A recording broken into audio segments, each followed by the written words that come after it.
आप सभी का एक बार फिर हमारे YouTube चैनल में स्वागत एवं अभिनंदन है। मेरे साथियों, एक बार फिर रण में कूदने के लिए तैयार हो जाओ। रीट सेकंड ग्रेड की विज्ञप्ति जारी हो गई है। एग्ज़ाम डेट का ऐलान हो गया है। अपने और अपने माता पिता के सपनों को पूरा करने के लिए मेरे साथियों तपना पड़ता है। कई दिन कई रातें हमें स्टडी करनी पड़ती है, तब जा कर के सफलता प्राप्त होती है। आप जानते हैं कि सफलता एक दिन अवश्य मिलती है, परंतु उसके लिए हमें कई दिनों तक कई रातों तक जागना पड़ता है, पढ़ाई करनी पड़ती, तब जाकर के वो दिन हम देख पाते हैं, वरना हम भीड़ में दौड़ते रह जाते हैं। यदि आप भीड़ से अलग होना चाहते हैं, अपनी सफलता सुनिश्चित करना चाहते हैं, तो आज ही हमारे YouTube चैनल को सब्सक्राइब कर लीजिए और घर बैठे अपनी तैयारी कीजिए, दोहरान कीजिए। और आप शिक्षा मनोविज्ञान के घर बैठे प्रमाणित गाइडों से तैयार किए गए, प्रमाणित बुक से तैयार किए गए नोट्स प्राप्त कीजिए, दौरान कीजिए। तो आज हम हमारे रीट का जो CDP है, बाल विकास एवं शिक्षा शास्त्र की जो प्रथम यूनिट विकास और अभिवृद्धि से संबंधित है, उसके बारे में मैं आपको के साथ चर्चा करने के लिए आया हूँ। तो देखिए, सबसे पहला टॉपिक जो हमारा है, अभिवृद्धि एवं विकास की जो संकल्पना है उसके बारे में हम स्टडी करेंगे। तो देखिए, सबसे पहले इसके समझने के लिए हमें अभिवृद्धि और विकास का अर्थ जानना बहुत ज़रूरी है। दोनों में अंतर समझना बहुत ज़रूरी है। दोनों एक दूसरे से कहाँ तक संबंधित हैं, इनके बारे में जानना बहुत ज़रूरी है। जैसा कि आप देख पा रहे हैं स्क्रीन के ऊपर, अभिवृद्धि एवं विकास का अर्थ। तो मैं आपको बता देना चाहता हूँ कि मानव विकास का अध्ययन, यानी कि ह्यूमन डेवलपमेंट का अध्ययन करना शिक्षा मनोविज्ञान का एक महत्वपूर्ण अंग है। एक शिक्षक को बालकों की अभिवृद्धि, यानी कि एक जो टीचर होता है उसको ये जानना बहुत ज़रूरी है कि बालकों में जो अभिवृद्धि हो रही है, विकास हो रहा है, बालक में कौन कौन से परिवर्तन हो रहे हैं, उन परिवर्तनों का शिक्षा के साथ, उसकी शिक्षण प्रक्रिया के साथ क्या संबंध है, उसको जोड़ करके पढ़ाना, उसके विकास और अभिवृद्धि के अनुसार उनके टीचिंग की, शिक्षण की जो व्यू रचना है वो बनाना शिक्षक के लिए बहुत महत्वपूर्ण है। अतः एक शिक्षक को बालक में होने वाले परिवर्तनों का ज्ञान होना बहुत ही ज़रूरी है। और इन परिवर्तनों का अध्ययन हम शिक्षा मनोविज्ञान के अंदर, जो उनका बाल विकास एवं शिक्षा शास्त्र है, उसके अंदर हम करते हैं।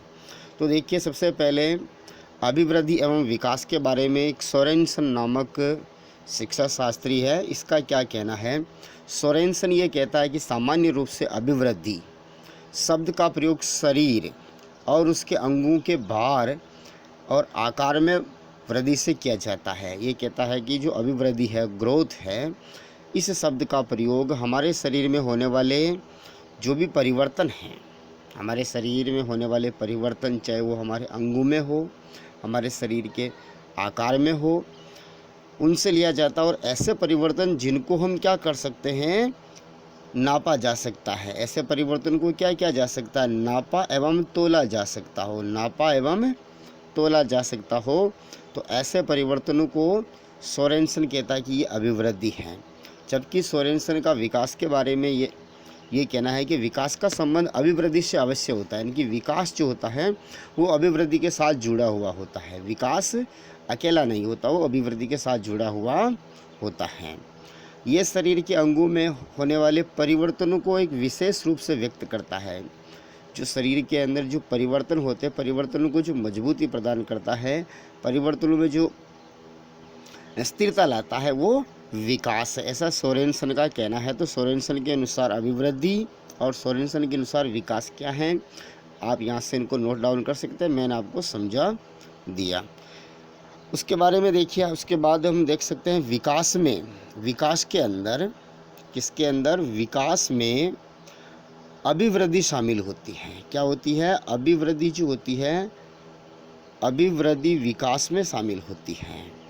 ठीक है, अभिवृद्धि को हम संक्षेप में वृद्धि भी कह सकते हैं। अभिवृद्धि या वृद्धि एक ही बात है, इंग्लिश में ग्रोथ कहते हैं। ठीक है सर, जैसे हड्डियों के आकार में वृद्धि होती है, हड्डियों के आकार में वृद्धि होना एक प्रकार से अभिवृद्धि है, परंतु हड्डियों का मजबूत होना, कड़ी हो जाना, हड्डियों का मजबूत हो जाना, उसके स्वरों में परिवर्तन हो जाना, ये विकास कहलाता है। ये क्या कहलाता है? विकास कहलाता है। तो अतः हम कह सकते हैं कि जो विकास है, इस विकास के अंदर अभिवृद्धि शामिल होती है। क्या होती है? विकास के अंदर अभिवृद्धि शामिल होती है, न कि अभिवृद्धि में विकास होता है। ठीक है, तो आप ये समझ गए हैं। अभिवृद्धि और विकास की प्रक्रिया उसी समय प्रारंभ हो जाती जब हमारा क्या होता है? गर्भाधान होता है। जब गर्भाधान होता है, गर्भाधान के समय ही डेवलपमेंट एंड ग्रोथ, डीजी दोनों ही, डेवलपमेंट एंड ग्रोथ दोनों ही प्रारंभ हो जाते हैं। तो यहाँ से एक प्रश्न बनने की संभावना रहती है। अभिवृद्धि प्रारंभ हो जाती है गर्भाधान के समय से ही, विकास प्रारंभ हो जाता है गर्भाधान के समय से ही। तो दोनों ये गर्भाधान के समय प्रारंभ हो जाता है, ध्यान रखने योग्य प्रश्न है। उसके बाद में एक हरलोक था। हरलोक के अनुसार विकास क्या है? हरलोक ने विकास के बारे में 3 स्टेटमेंट दिए छोटे छोटे, वो समझ लेते हैं। हरलोक कहता है कि विकास अभिवृद्धि तक सीमित नहीं होता। विकास जो होता है अभिवृद्धि तक सीमित नहीं होता है। अभिवृद्धि एक निश्चित आयु तक ही होती है, उसके बाद अभिवृद्धि रुक जाती है। जबकि विकास जो होता है हमारे शरीर में वो जन्म पर्यंत होता है। पहला ये स्टेटमेंट है। दूसरा इसने कहा कि विकास में लक्ष्य की ओर प्रगतिशील परिवर्तनों का एक क्रम होता है। विकास में लक्ष्य की ओर प्रगतिशील परिवर्तनों का एक क्रम होता है। ठीक है, विकास में लक्ष्य की ओर प्रगतिशील परिवर्तनों का क्रम होता है, जबकि ऐसा वृद्धि में नहीं होता है। तीसरा स्टेटमेंट इसने कहा कि विकास से व्यक्ति में नवीन विशेषताएं और नवीन योग्यताएं प्रकट होती है। विकास से व्यक्ति में क्या होती है? विकास से व्यक्ति में नवीन विशेषताएं और नवीन योग्यताएं प्रकट होती हैं। ऐसा किसने कहा? ये हरलोक ने कहा। तो हरलोक के तीनों स्टेटमेंट आप याद रख सकते हैं। उसके बाद आप केवल हम अभिवृद्धि के बारे में पढ़ेंगे। अभिवृद्धि क्या है? देखिए, अभिवृद्धि को इंग्लिश में ग्रोथ कहते हैं। क्या कहते हैं? ग्रोथ कहते हैं। अभिवृद्धि का अर्थ जो होता है, अर्थ शारीरिक आकार प्रकार में बढ़ोतरी होने से है। हमारे शरीर का जो आकार बढ़ता है, हमारे शरीर के भार में बढ़ोतरी होना, हमारे अंगों में बढ़ोतरी होना, हड्डियों के आकार में बढ़ जाना, ठीक है, हमारे लंबाई में बढ़ना, ये सभी अभिवृद्धि है। अभिवृद्धि का अर्थ शरीर की जो कोशिकाओं में बढ़ोतरी से होता है। हमारे शरीर की कोशिकाएं का बढ़ना, ये अभिवृद्धि कहलाता है। अभिवृद्धि का जो संबंध होता है केवल हमारे शारीरिक पक्ष से होता है। अभिवृद्धि का संबंध किस पक्ष से है? शारीरिक पक्ष से है। ये इम्पोर्टेंट प्रश्न है। ये प्रश्न पूछा भी गया है कि अभिवृद्धि का संबंध शरीर के किस पक्ष से होता है या विकास के किस पक्ष से होता है? तो केवल विकास के एक ही पक्ष से होता है, वो है शारीरिक पक्ष से होता है। ध्यान रखने योग्य बिंदु है। उसके बाद जो अभिवृद्धि होती है एकाकी होती है, यानी कि केवल ये एक पक्षीय होती है। यानी कि वो कौन सा पक्ष है? केवल हमारा शारीरिक पक्ष ही होता है, यानी कि एक पक्षीय होती है। इसी प्रकार से अभिवृद्धि मात्रात्मक होती है, जिसको हम दूसरे शब्दों में संख्यात्मक कह सकते हैं या परिमाणात्मक कह सकते हैं। यानी कि जैसे कि हमारे वजन में बढ़ोतरी हो रही है, तो आज जैसे कि 2 वर्ष का बालक था, 2 वर्ष के बालक का जो वजन था वो माना कि 10 किलोग्राम था। 3 वर्ष का बालक हो गया, वो बढ़ करके उसका वजन हो गया 12 किलोग्राम। कितने हो गया? 12 किलोग्राम। तो यहाँ पर उसके वजन में जो वृद्धि हो रही है, ये किस में वृद्धि हो रही है? वजन में वृद्धि। इसको हम नाप रहे हैं। तो 10 किलोग्राम 12 किलोग्राम ये क्या है? उसके वजन की, उसकी वृद्धि की मात्रा है।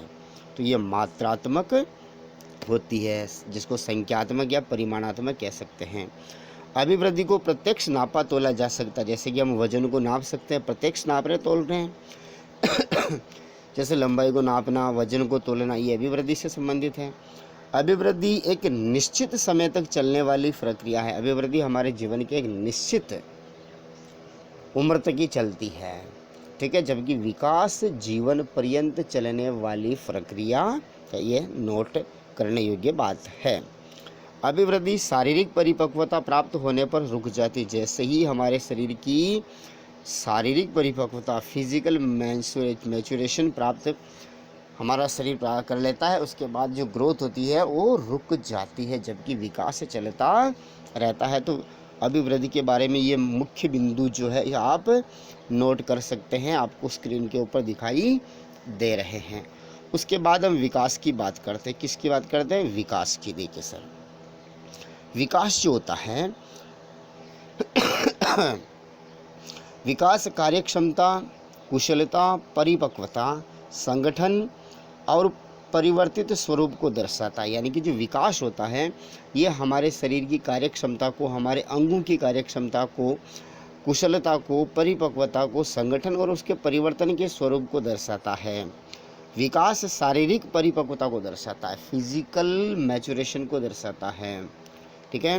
विकास हमारे शरीर के सभी पक्षों के साथ जुड़ा हुआ होता है, जबकि अभिवृद्धि हमारे शरीर के केवल एक ही पक्ष के साथ, यानी कि शारीरिक पक्ष के साथ जुड़ी हुई होती है। जबकि विकास जो होता है ये विकास शरीर के सभी पक्षों के साथ जुड़ा हुआ है। सभी पक्ष कौन कौन से?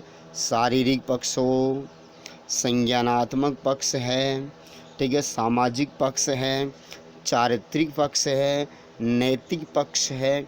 इन सभी पक्षों के साथ क्या होता है? विकास जुड़ा हुआ होता है।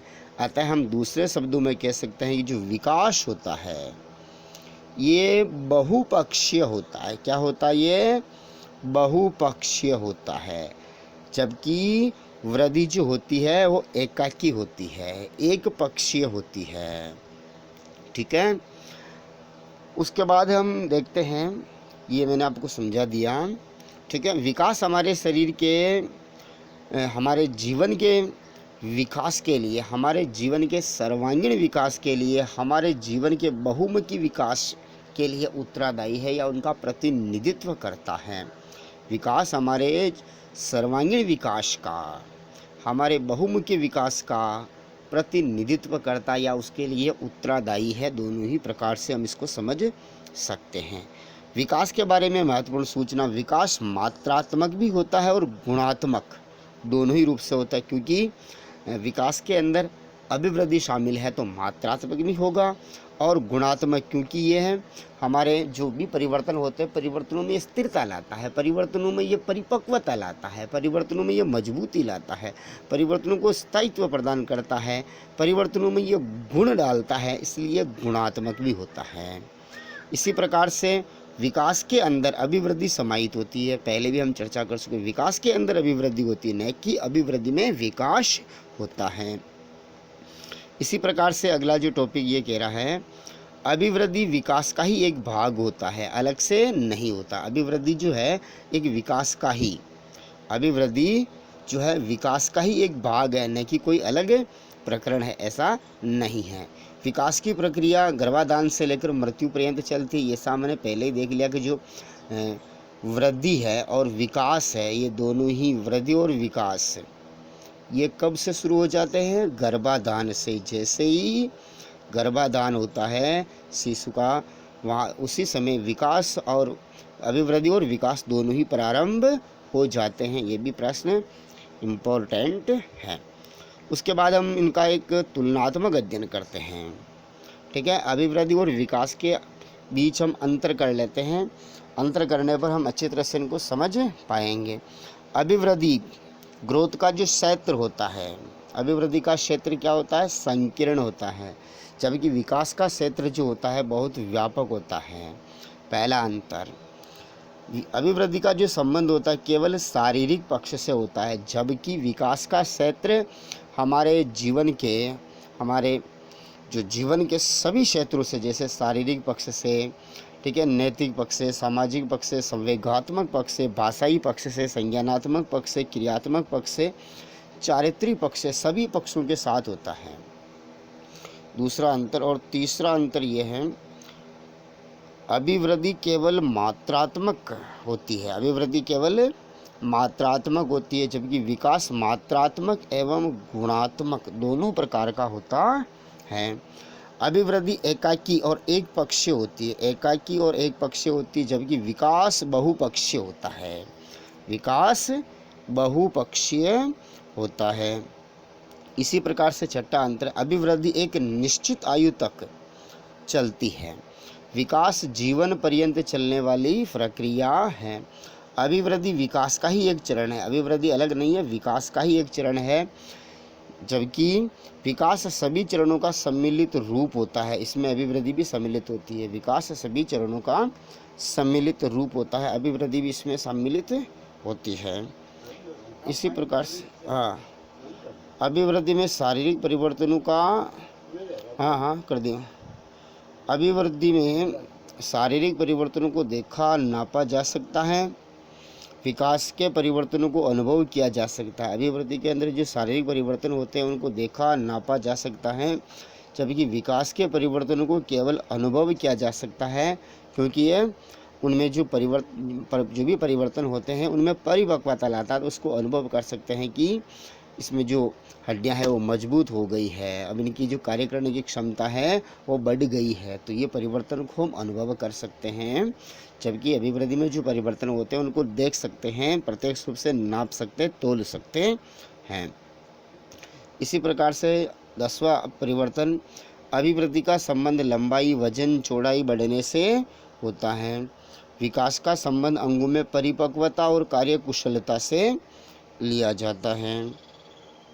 इसी प्रकार से अगला जो है, अभिवृद्धि में विकास निहित नहीं होता, अभिवृद्धि के अंदर क्या नहीं होता, विकास निहित नहीं होता है, जबकि विकास में अभिवृद्धि होती है, विकास में अभिवृद्धि होती है।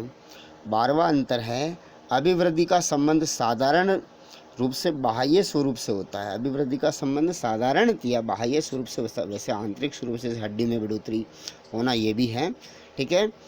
और जबकि विकास का संबंध शरीर के बाह्य स्वरूप से और आंतरिक स्वरूप से दोनों से ही होता है। इसी प्रकार से अगला जो अंतर है, अभिवृद्धि साधारणतः शरीर में रचनात्मक सृजनात्मक होती है, अभिवृद्धि क्या होती है, शरीर में संरचनात्मक या रचनात्मक परिवर्तन लाती है, जबकि विकास दोनों प्रकार का, संरचनात्मक प्रवृत्ति का यानी कि विकासात्मक भी होता है और विनाशात्मक भी होता है, दोनों प्रकार का होता है। विकास शरीर में रचनात्मक परिवर्तनों से संबंधित भी होता है और विनाशात्मक परिवर्तनों से भी होता है। अभिवृद्धि जीवन के एक छोटे से अंतराल के लिए होती है, लगभग 25 वर्षों तक अभिवृद्धि होती है, उसके बाद रुक जाती है, जबकि विकास जीवन पर्यंत चलने वाली प्रक्रिया है। आप इस डायग्राम से देखिए, ये तो अंतर हुए 14 अंतर, इनका आप स्क्रीनशॉट ले सकते हैं और इनको आसानी से एक एक को समझिए, एक बार वापस देखिए। देखिए सर, अभिवृद्धि होती, इसका शुष्क क्षेत्र होता है, संकीर्ण होता है, विकास का क्षेत्र विस्तृत होता है, ये बात बहुत ही इम्पोर्टेंट है। अभिवृद्धि और विकास एक दूसरे के पूरक होते हैं, पूरक आश्रित होते हैं, ये दोनों न तो अलग अलग हो सकते हैं और नहीं स्वतंत्र होते, अतः एक दूसरे के ऊपर क्या होते हैं, आश्रित होते हैं, एक दूसरे के ऊपर क्या होते हैं, आश्रित होते हैं। इस प्रकार से आप देख सकते हैं कि ये अभिवृद्धि और विकास में कुछ सामान्य अंतर और इनका अर्थ है, ठीक है, इनका आप स्क्रीनशॉट ले सकते हैं। अगला वीडियो इसके बारे में इनके बाद में अपलोड कर दूंगा। जय हिंद, जय भारत।